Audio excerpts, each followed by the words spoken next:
Hello again. Aquí estamos otra vez para continuar con el tema 15. Me he puesto la gorra porque ya los pelos no hay quien lo imposible. Vamos a ver hoy una parte del tema 15 que es no es evaluable, pero vamos a leerla, ¿vale? Vamos a verla un poco por encima. Son el punto 2, el punto 3, el punto 4, el punto 5, el punto 690 y el punto 7. Lo vemos un poco, lo leemos, se comentan 4 cosas y listo. Nos vamos a la feria ya, ¿verdad? Mira, estamos en el tema 15, recuérdalo, esa segunda parte de la dictadura. Ayer estuvimos viendo un poco ese proceso de cambio económico, esas reorientaciones económicas que se realizan desde la dictadura, ¿vale? Y hoy vamos a ver pues un poco los años de cómo se dan a nivel político, a nivel social, a nivel económico, esos años de la cuestión de esa reorganización económica, cómo influye quizás en la demografía también y cómo se moderniza un poco toda la sociedad.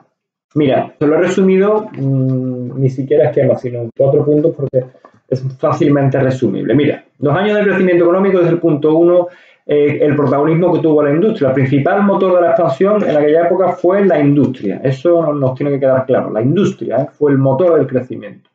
Se diversifica la producción, quiere decir que hay varios sectores distintos, diferentes sectores que van creciendo, el metalúrgico, el químico, el alimenticio, y se produce la industrialización de nuevas zonas, un poco por lo que veíamos ayer de esos planes de desarrollo, ¿vale? Más allá de las zonas que ya son industriales, Barcelona, Madrid, Países Vascos, etc. ¿Cómo se transforma la agricultura? El punto 2. Pues mira, en los años 60 hay un cambio, ¿vale? Recuerda siempre que la palabra crisis significa cambio, ¿vale? Entonces hay una crisis en la agricultura tradicional cerealista. Lo que hay es un cambio en esa agricultura, porque al cambiar la vida, al cambiar la sociedad, la gente, digamos que ha pasado los años del hambre, tienen otras prioridades. Tienen otros gustos, otras demandas en lo alimenticio, porque si ya han pasado los años del hambre, ya mis salarios son mejores, mi posición económica es mejor, pues yo ya quiero un filetito de ternera, ¿no? Yo ya quiero una mijita un poquito de pues, ¿no? Unas verduritas, o yo qué sé, unos brócolis, ¿no? Porque ya no va a ser todo harina, y no va a ser todo pan, y no va a ser todo hambre, ¿no? Entonces, ese pan de centeno, ¿no? De la posguerra tan terrible, ¿no? Hoy día el pan de centeno está súper de moda, ¿eh? Bueno, pues en la guerra me cuenta mi madre que iban las mujeres por ahí, lo tengo moreno. Perdón, decía, lo tengo rubio. Iban como el extraperlo, ¿te acuerdas? Y vendían el pan blanco, pan de harina blanca, porque el pan que había era pan de centeno, que era un pan malo, el pan de la posguerra. Hoy en día está súper de moda. Entonces, ese cambio en la agricultura tradicional cerealista, porque hay nuevas necesidades en las nuevas dietas de las clases urbanas. Hay una mayor demanda de productos ganaderos, hortofrutícola, pues quiero ya un poquito mi guisito de carne de cerdo, pues quiero un poquito de mi filetito de ternera, porque ya tengo un poquito más de posición económica, estoy un poquito mejor, ¿entiendes?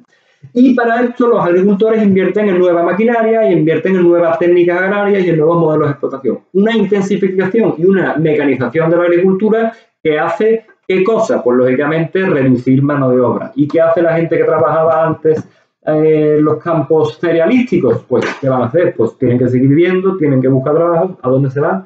A la ciudad, ¿entiendes? Entonces, hay un éxodo rural del campo a la ciudad, ¿vale? Esa migración no es un euro, el éxodo de campesinos, correcto. 2.3. La modernización de los servicios y la construcción, ¿no? Un crecimiento también muy importante. Es que todo, digamos que va, obviamente, la historia es así, todo va relacionado una cosa con otra. Se modernizan los servicios y la construcción crece. ¿Por qué se modernizan los servicios y la construcción crece? Pues por muy sencillo, pues porque si hay muchísima gente que va a la ciudad, que están en el campo y ahora van a la ciudad, quiere decir que la ciudad crece en población, pues si hay más gente ahora que antes, pues tiene que haber más servicios, más colegios, más carreteras, más dispensarios, más tiendas, más comercio, más hospitales, más servicios, ¿entiendes? Y por supuesto más vivienda. Si tú antes vivías en el campo y ahora tienes que ir a la ciudad, pues necesitas viviendas donde vivir, por tanto hay una demanda y por eso el sector de la construcción crece, no solamente por las viviendas, sino porque hay que construir, pues, lo que te he dicho, colegios, hospitales, servicios al fin y al cabo, ¿vale? Un intenso proceso de urbanización hace que aumente el peso de los servicios, comercio, transporte, comunicación, pues hay que tirar más cable de teléfono porque hay más gente, ahora hay que comunicarse, ¿no? Más cable de electricidad, todo cambia. Cambia nuestro comercio también internacional, tanto en las importaciones como en las exportaciones, que pasan a ser bienes de equipo, incluso automóviles. Como ese aumento en la economía hace que incluso ese comercio internacional cambie, donde antes solamente, por ejemplo, importábamos principalmente materias primas y combustibles. Ahora empezamos a importar incluso y a exportar incluso automóviles, ¿vale? Bienes de equipo, que son esa industria ya muy transformada, y incluso automóviles, ¿no? Es una cosa como en los años del 600, etcétera, ¿vale? ¿Tú no sabes lo que es el 600? Pregúntale a tus padres lo que es el 600. Hombre. Vamos, tus padres tendrán mi edad. Mi padre tuvo un 600. Cuando yo era chico ya cambió, a poco tiempo ya cambió, pero yo creo que yo no llegué a conocer, yo tengo 45, yo no llegué a conocer, a lo mejor de muy chicos sí, de chicos sí, pero yo del que recuerdo ya es el Simca 1200, que es el segundo coche que tuvo mi padre. Estamos hablando de los años, finales de los años 70, ¿eh? Soy prácticamente coetáneo franco. Pues no me enrollo. Crece el sector de la construcción, lo que hemos dicho, ¿vale? Con el crecimiento de las zonas urbanas, crece la demanda de todo, y la construcción de viviendas, y crecen las zonas turísticas también, con esa apertura al mercado internacional y al comercio internacional, con esa entrada de inversión extranjera viene también el turismo, con el turismo crece la construcción de hoteles, equipamiento general, etc. Claro, escuelas, hospitales, todo. Y crece finalmente el sector bancario, porque cuando hay movimiento de construcción siempre crece el sector bancario, pues porque tiene que dar, por supuesto, hipotecas y luego créditos a las empresas, etc. ¿Vale? Entonces, un poco que también acompaña ese motor principal que fue la industria, pues todo este crecimiento de los servicios y de la construcción. Sin embargo, este modelo económico no era tan bueno como parece, la fragilidad del modelo económico. Pues hay dos problemas principales que acuciaban a este modelo de crecimiento, este modelo económico. ¿Cuáles eran? Que yo me lo sabía, pero se me ha olvidado. Uno, que la producción dependía mucho de factores externos, efectivamente. Dependíamos mucho de la importación de los países extranjeros, de lo que teníamos que importar. La importación siempre implica gasto público. Y aparte dependíamos mucho de inversión extranjera. Quiere decir que si cesaba la inversión extranjera, cesa nuestra economía. Y además que el que invierte aquí impone condiciones económicas y a veces casi políticas, porque toca temas de empleo incluso, ¿vale? Y entonces, pues, era un primer problema. Importaciones, tecnología, inversión extranjeras, dependíamos de todo eso, lo cual implica un alto gasto para la economía y además supedita ese crecimiento a los intereses de las empresas extranjeras. Excesiva dependencia de las importaciones y de la inversión extranjera, primer problema. Y segundo, que el régimen franquista no realizó una redistribución adecuada de la riqueza que se estaba generando en el país. Una redistribución adecuada, con un sistema de rentas y con un sistema de impuestos adecuado. Ya que no supo realizar una reforma fiscal. Sabéis que la reforma fiscal tiene que ver con los impuestos y lo veíamos antes cuando dijimos cómo era el papel del Estado en el punto anterior. La reforma fiscal cayó principalmente sobre los impuestos indirectos y no sobre los directos. ¿Vale? Eso generó una falta de recursos públicos, de infraestructuras adecuadas. Lo que está diciendo este punto es que al final la gente no tenía, uno de los problemas principales de los principios de los años 60 era la vivienda, no había vivienda, y como había tan poca vivienda y el Estado no era capaz de intervenir en las cosas sociales que tenía que intervenir, pues como no había viviendas, se especulaba con el precio de la vivienda y esto encarecía y hacía mucho más difícil el acceso a una vivienda y a los servicios y a toda la cuestión. Entonces, estos eran los dos problemas principales que tenía este modelo económico, ¿vale? La excesiva dependencia del exterior y la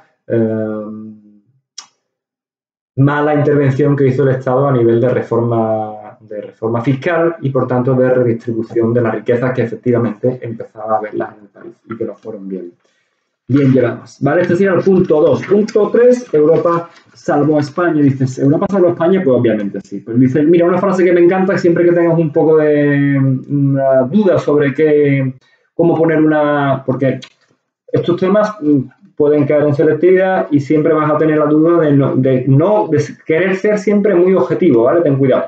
Pues hay una frase que dice, la mayoría de los historiadores vienen a coincidir en que has mucho sido separarte de tu opinión, ¿vale? Estás aludiendo a la mayoría de los historiadores, estás siendo muy objetivo y eso siempre te va a salvar el pellejo de cualquier cosa, ¿vale?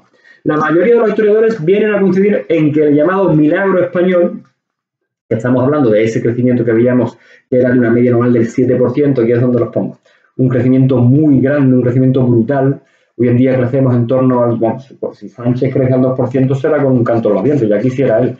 No digo ahora con el coronavirus que nos vamos a ir a un menos 14, sino antes. Un 2% ya es un cumplimiento de objetivos total. España crecía en torno al 7-8% en aquellos años, era un crecimiento tremendo. Claro, pues la mayoría de los historiadores vienen a coincidir en que ese llamado milagro español, que así lo vendió el régimen, por supuesto, porque era un régimen propagandista, lógicamente, pues era consecuencia de una expansión económica, digamos, a nivel mundial y sobre todo europeo. No fue tanto el milagro nuestro.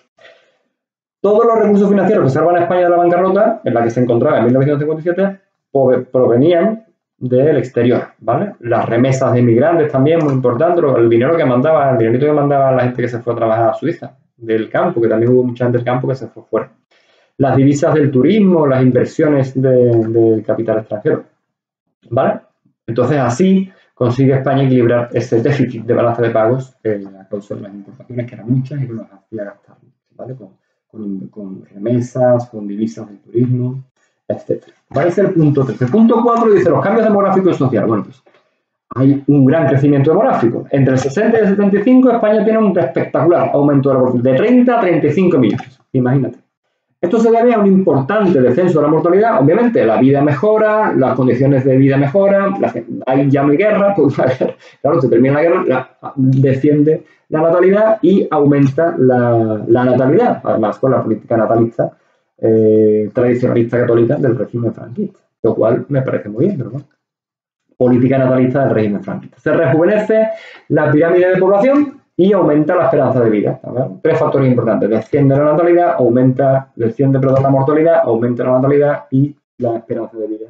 Todo eso es a causa de la mejora de las condiciones de vida, obviamente.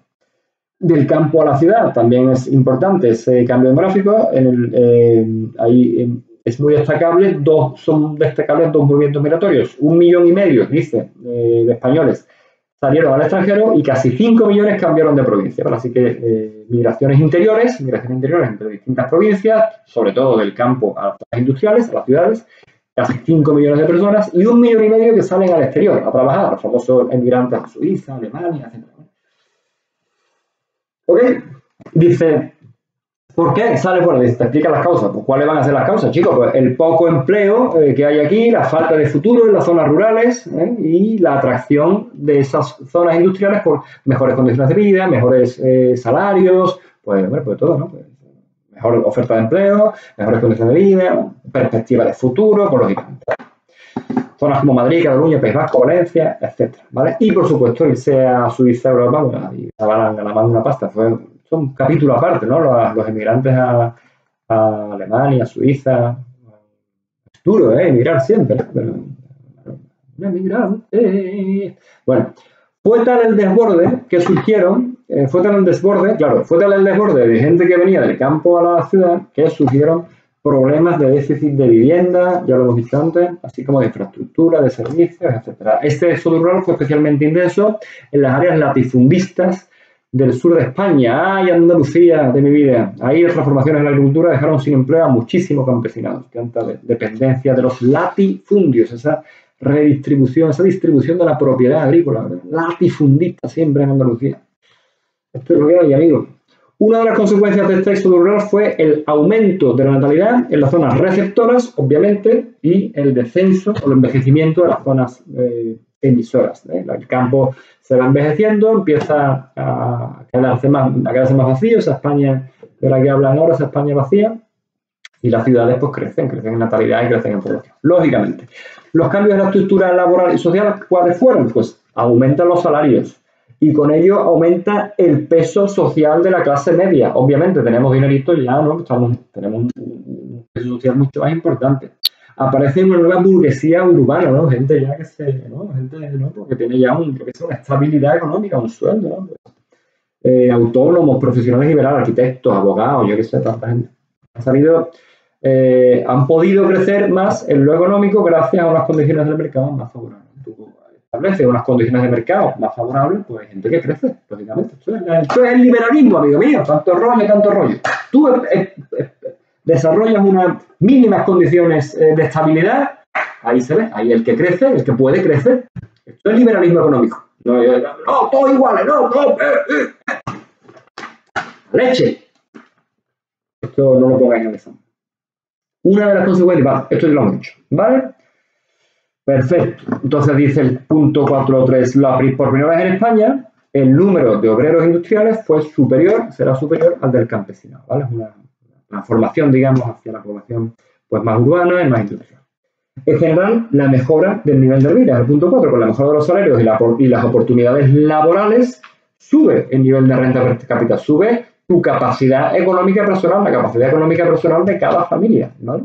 Ello hará que aumente el consumo. Ese consumo deja de centrarse tanto en la alimentación, porque en los años 40 la principal cuestión era poder comer, fíjate tú qué pobreza, y ahora pasa, bueno, y qué realidad en tantas zonas del mundo, hoy, en 2020, claro. Y pasa a dedicarse a gasto doméstico, a vivienda, a ocio, ¿verdad? Es una transformación completa de los esquemas, ¿no? Los esquemas sociales, políticos, económicos. Punto 5, procesos de urbanización. Todos los procesos de aumento económico y demográfico que hemos visto no fueron regulados por el gobierno o por las administraciones locales. Quiere decir que todos esos procesos de crecimiento, el Estado los veía un poco, era como espectador, ¿no? Como decía, la leche, lo que está pasando aquí, ¿vale? Pero no fue capaz de hacer leyes para regularlos, para que fuera un crecimiento medido, bueno, pues lo que se dice regulado, o sea, conforme a unas leyes para que no hubiera los problemas que hubo. Hubo un intenso proceso de urbanización, crecieron los barrios populosos y con ello las diferencias en el nivel de vida entre las distintas regiones españolas, aparte de que había déficit de vivienda y tal. ¿Vale? Con ese crecimiento de barrios populosos, pues, claro, porque hay gente que viene del campo y llega a la ciudad y se mete a vivir donde puede y que empiezan a crecer ahora es cuando se hacen la VPO famosa, viviendas del Estado, pues las hace ahora Franco, que la gente... Entonces son barrios más pobres, digamos, ¿no? que los grandes barrios de esa burguesía ya acomodada, ¿verdad? No se supo atender a las demandas de vivienda, servicios sociales, infraestructuras, y comienza a tomar forma en España, una España más poblada y dinámica y otra despoblada y cada vez más envejecida. Pues, estos son los cuadritos amarillos que un poco profundizan en los temas que ha tocado el punto anterior. Y por último, que el punto 6 no lo leemos, el punto 7, la modernización de la sociedad. Dice, todos los avances sociales expuestos hasta ahora, todos, son experimentados por una sociedad que venía de un fuerte moralismo tradicionalista católico, impuesto, por supuesto, desde el poder. Ahora esa sociedad comienza un poco a modernizarse, también en sus hábitos, también en sus conductas sociales y morales. ¿Por qué? Pues por lo mismo, por el paso del tiempo, por la apertura, porque empieza a venir el turismo, empiezan a venir los guiris, empiezan a venir aquí las suecas, las alemanas, se ponen un bikini, aquí la gente ve un bikini, y dice, pero esto como estamos hablando de los años 60, ¿vale? Un bikini, pero esto de enseñar el ombligo, esto era, unos buenos escotes ahí y tal, ¿no? O que fueras en bikini a comprar una tienda de souvenir y que no fuera con tu batita y tu no sé qué. Esto era moralismo, y poco a poco con ese aperturismo empieza a abrirse, y porque la gente cada vez está más lejos de la guerra, cada vez la sociedad va avanzando, la influencia europea es inevitable y la gente va, pues, un poco, pues eso, liberándose, ¿no? Liberalizándose, ¿no? Un poco, ¿no? Económicamente y en todos los aspectos.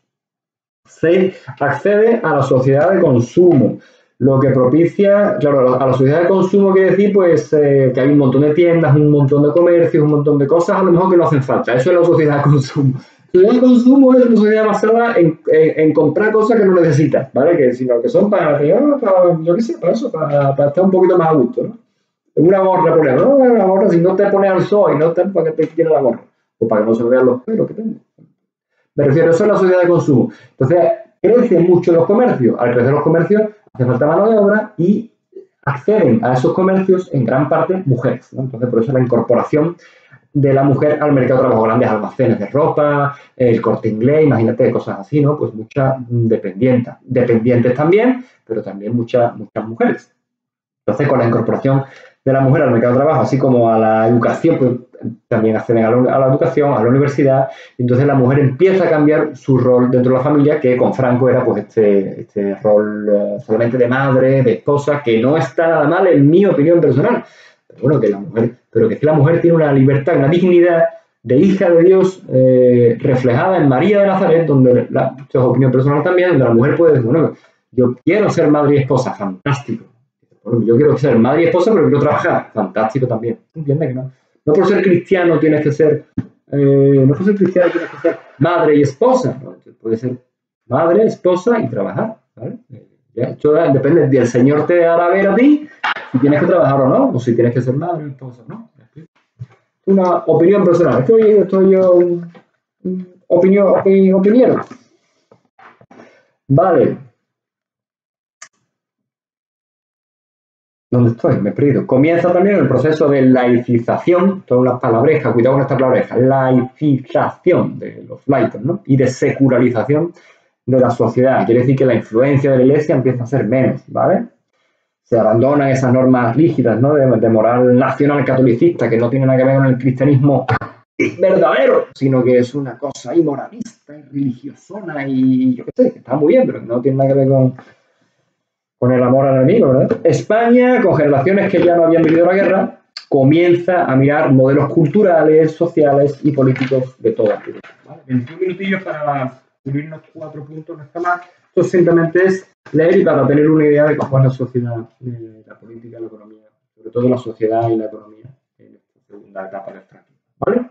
Terminamos y termina esta semana.